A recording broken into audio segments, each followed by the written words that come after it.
مرحبا، حابب أوجه رسالة لكل يمني ويا ريت إنكم تسمعوا للأخير. الوجع في البلاد زاد عن حده، وما ينفع نحن نغطيه بضحكة مستعارة أو ترند تافه نلاحقه يومين وننسى.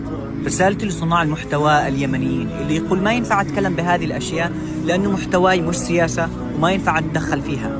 اسمع، الجوع مش سياسة، وأنين الناس وقهر الرجال مش سياسة.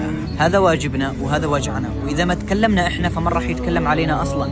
فإذا تكلمت بهذه المواضيع هذه ما تعتبر منك سياسة، هذه تعتبر نزاهة، لأنك تتكلم على بلادك وقضيتك. الظلم أكل الأخضر واليابس وإحنا ساكتين ولا كأنه في شيء. ألهينا نفسنا بكلمة شمالي وجنوبي، والسياسيين فرقونا ونسينا إن الجوع ما يعرفش حد، وإن القهر طعمه واحد من الشمال إلى الجنوب.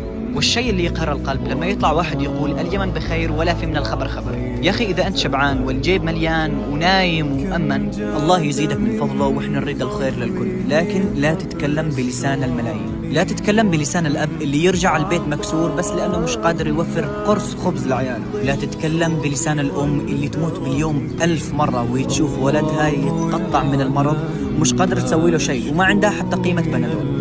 اليمن مش بخير طالما والكرامة تنداس والناس تموت في بيوتها بسبب الجوع وعزة النفس. اليمن مش بخير طالما حقوقنا تضيع قدامنا وإحنا نتفرج. لذلك فإذا أنت بخير هذا ما يعني إن الشعب كله بخير.